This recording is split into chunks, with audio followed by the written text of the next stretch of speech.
Hello my friends, this is Baal Kadmon, and I would like to thank you for watching and or listening to this podcast. It's been a while, and today's podcast is going to be a little different from my other podcasts since it is not directly related to my work. Today I'm going to discuss this latest outbreak of coronavirus, or COVID-19. Everything I discuss in this podcast, by the way, you can research yourself. This is not just me making stuff up. Before I begin, I'm hoping you are well and staying safe. This is real, folks. Please take these warnings seriously.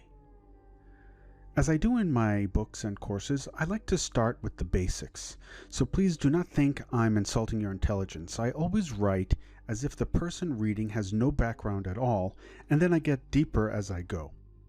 My interest in epidemiology and virology started around the same time my interest in the occult started in the 80s. I have been fascinated by this invisible world that casts such a large shadow on our lives. Many events in history have been shaped because of disease, and we are not immune to this unto this day as we are seeing right now.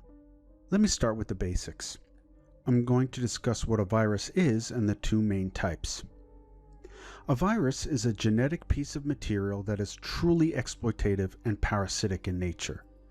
Unlike bacteria, viruses have no means of self-replication. They can only replicate by hijacking the host's cellular mechanism. They do this by injecting their genetic material into the host cell, and then the cell in its replicative process produces more of that virus, essentially turning the host cell into a factory for its own production. Viruses are very small, some smaller than others. Many are so small that millions of them can fit within a single bacteria, just to give you perspective of size. Some viruses are beneficial, just like some bacteria are beneficial as well. For example, probiotics. When you're taking a probiotic, you're introducing millions and millions of bacteria into your stomach, or your digestive system, but they are beneficial. In some cases, viruses are used to deliver medicines, such as gene therapy, because they are so adept at infecting cells. And when they are used in this capacity, they are called viral vectors. So not to simplify it too much, but there are two main types of viruses: DNA and RNA viruses.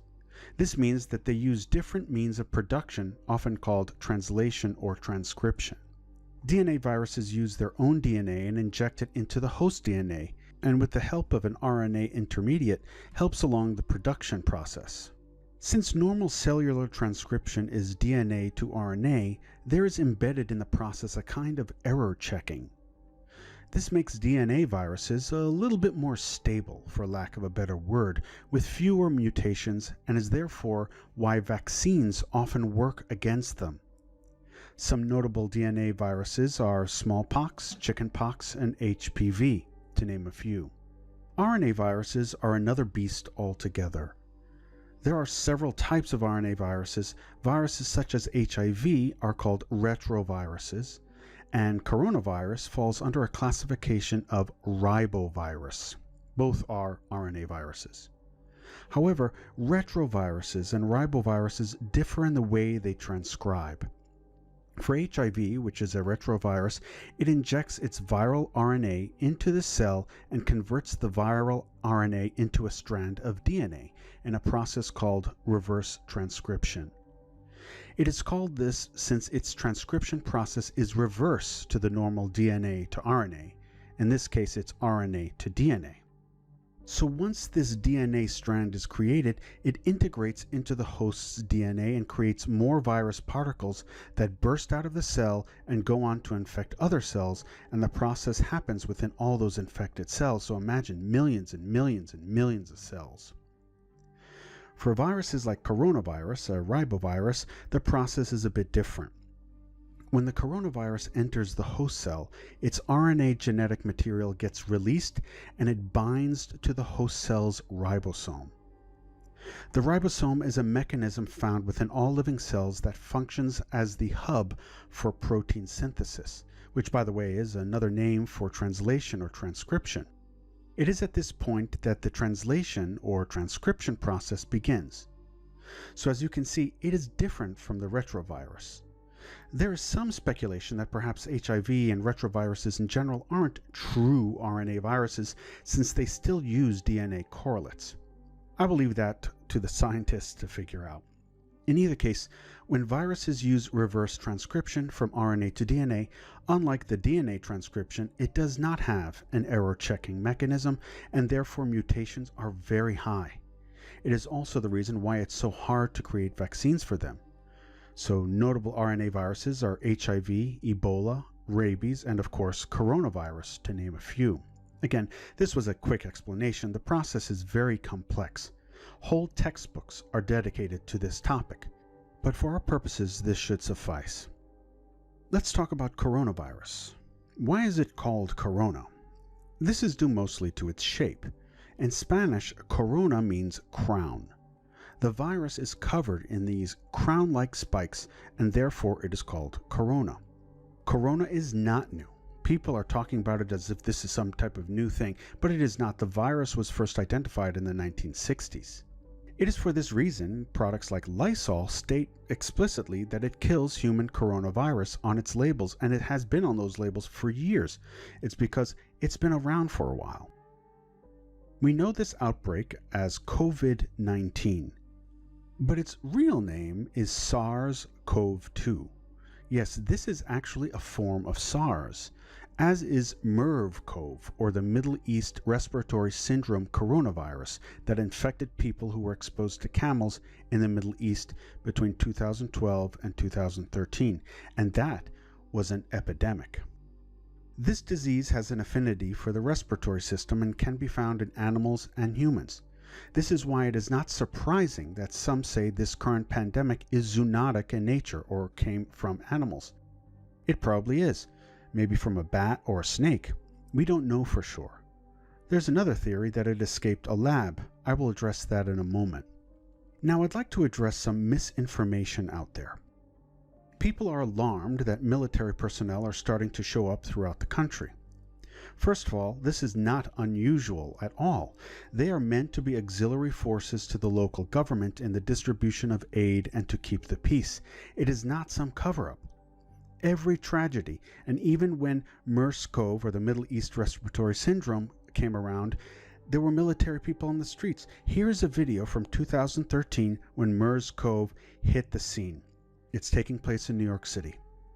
Some have recently posted this as if this was a recent video. Well, there are a few things that are off with the video that show that this is not a recent video. But first, let's look. It looks like, first of all, it's summer, and two, the streets are packed. I can attest this is not the case, especially in the area that this is taking place. Also, the bottom caption gives it away. Take a quick look. The military is simply there just in case the shit hits the fan. In this case of COVID-19, the shit is pretty much hitting the fan. So, even if there was a martial law, it really is for containment. Not every time martial law is declared is it some type of grand conspiracy. There is this romantic notion that this is actually the end of the world. This is the plague, the horse of the apocalypse. But as we've seen in the past, it most likely isn't. In the ancient world, plagues hit with some regularity, and they thought it was the end of the world. The bubonic plague, they thought it was the end of the world. The Spanish flu, they thought it was the end of the world, and that was the deadliest pandemic in history. Polio, some thought it was the end of the world. Smallpox, also the end of the world. HIV, when it hit the scene, people were apocalyptic. Ebola, when that hit, especially this last time, people were screaming from the rooftops that this was it. This was the end of us all. In fact, there are several epidemics with potential pandemic capabilities occurring every year. The World Health Organization reported from the year 2011 to 2017 alone, there was 1,143 epidemics. And we are not talking about epidemics involving 20 or 30 people. We are talking about thousands upon thousands.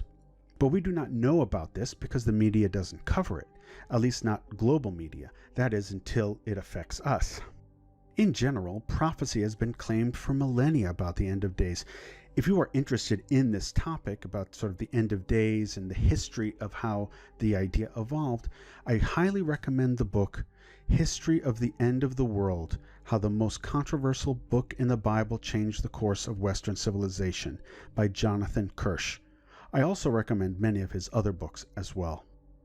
Another thing I hear people saying is how could it be that they're so close to a vaccine for COVID-19? I mean, that means that they must have been planning this for a while. Well, first of all, we know a lot about the coronavirus, especially through SARS. The coronavirus that attacked then and the coronavirus that is attacking right now use the same receptors to enter cells. So we know this virus. It is just that this particular strain is one that we have not seen, which means it has some genetic variants we have not seen before in other SARS outbreaks. But its cellular mechanism of entry is the same. Vaccines can be made fairly quickly because they aren't going in blind. Vaccines have a formula. Some use inactive virus or attenuated, and some use live virus to elicit an immune response. They aren't just starting from a blank slate. There are certain parts of a virus that they know to target. Does it always work? No, of course not. But that is why we can come up with vaccines fairly quickly in some cases. It doesn't mean they will be helpful in all cases, but we know the science behind it. So it is not shocking to me that we could come up with a vaccine for this fairly soon. Look at how quickly the flu vaccine is created. There is a formula and template to vaccine creation. Now, some of you may be pro-vaccine, against vaccine. That's fine. You can hold whatever opinion you have. But in general, vaccines can be created, can take some time, but they know where to start. And that is the key. They're not going in with a blank slate. And this particular conspiracy that the coronavirus came from a Chinese lab, I won't dismiss, since this can occur.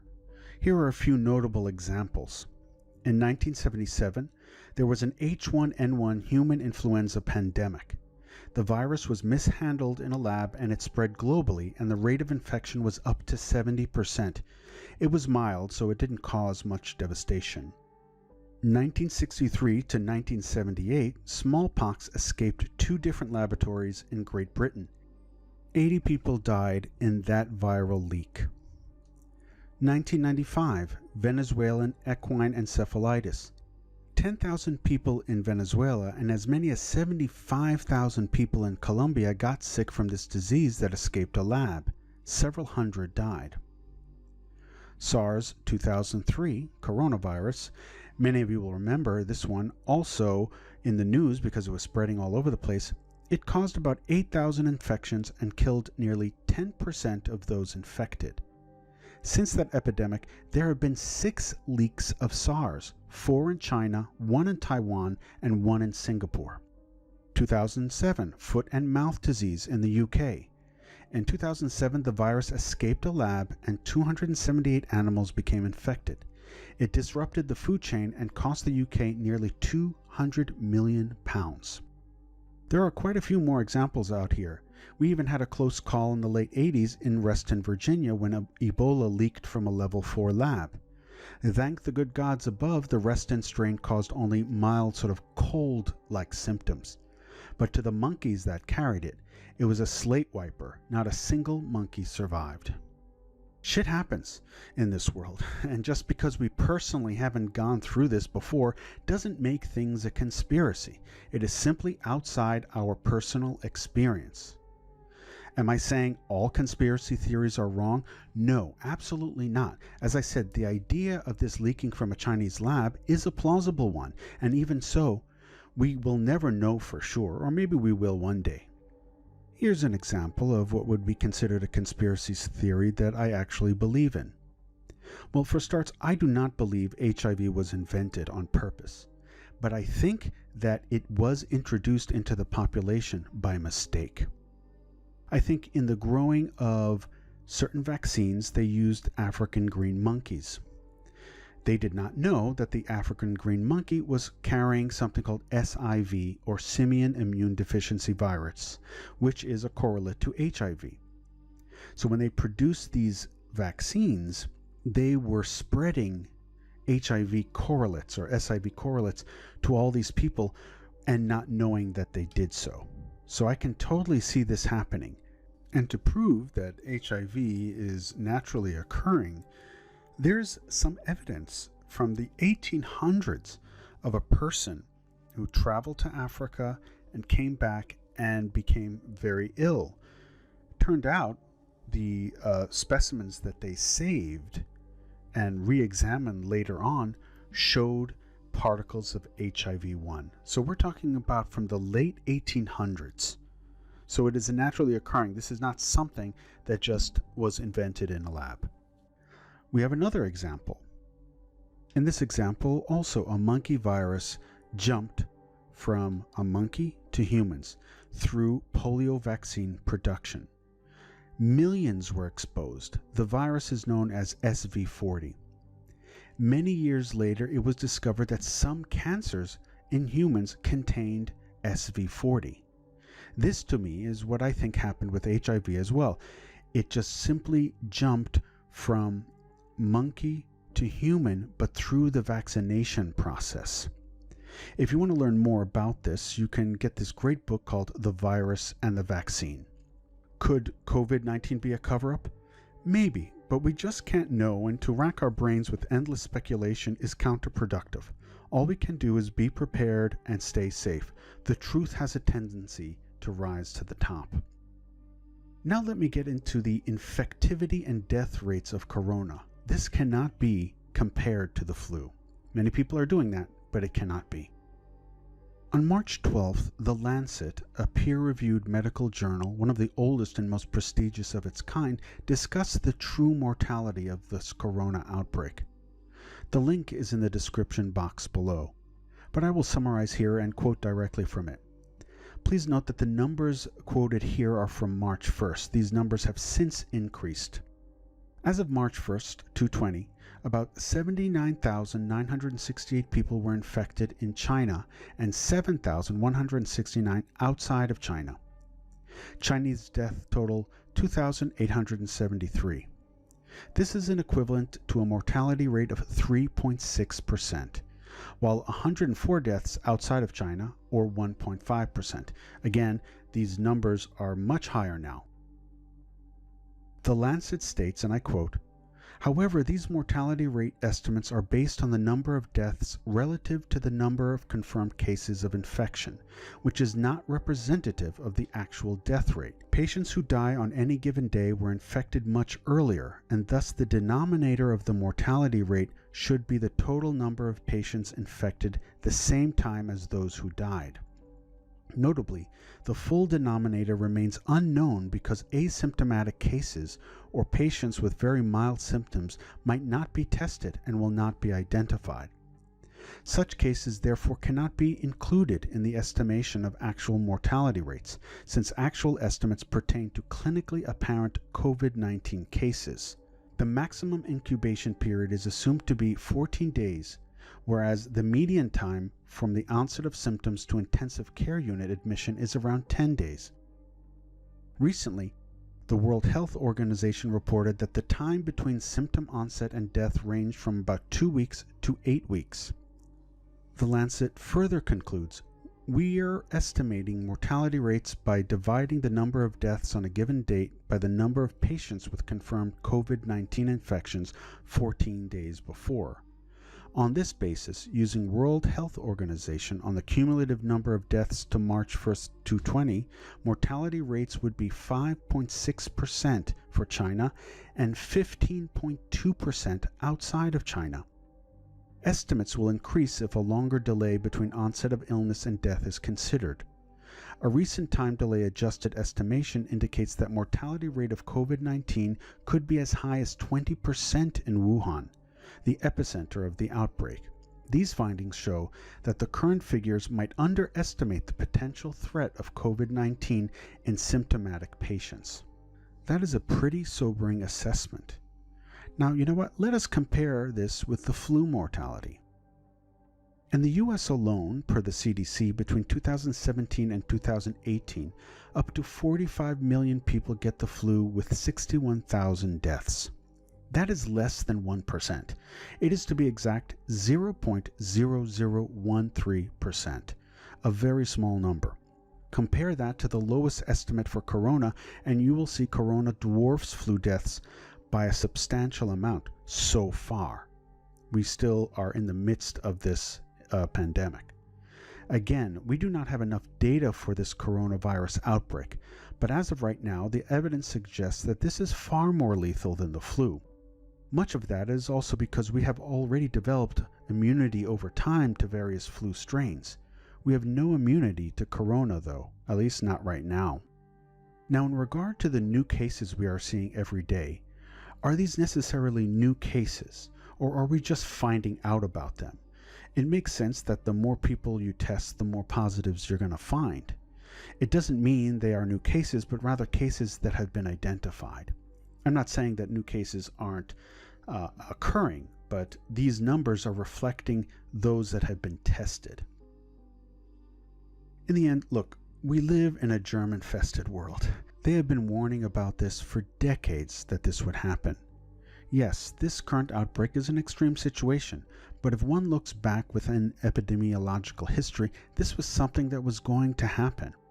I think what is fueling a lot of these conspiracies and reactions is that we are looking at this outbreak in isolation from history. I understand why, because for most of us, if not all of us, this is the first time we've ever encountered such an event. We have never personally witnessed this before, and so we hyper-focus on this as if it was the only time this has occurred. It's understandable, but also dangerous because it takes this event and isolates it from history and the information we have, and since it is removed all that information, the gap is filled with misinformation and speculation. Now, this podcast is not meant to be doom and gloom. It isn't. I'm simply providing you with information that you can also go and research, and I hope you found this useful because there is a lot of misinformation out there. So what to do? On a mundane level, wash your hands and maintain social distance. This virus will eventually burn out, but we have to do our part. Spiritually, I feel this is a wake-up call for us and should illustrate just how fragile life is. And I think this should cause us all to take a deeper look and realize we may be powerful and we may have nearly unlimited power in some sense, but just a few viral particles can wipe us out in days. We need to have some humility. When Mother Earth heaves a heavy sigh, the first ones to feel it is humanity. We got to be mindful right now, and we have to be mindful of the responsibilities that we have. I truly believe we are here for a reason. If anything, this plague should make us sit back and think a bit deeper about what is important to us. Hey, we're all home anyway. What else do you have to do? Anyway, stay safe, my friends. I will speak to you soon. So mote it be.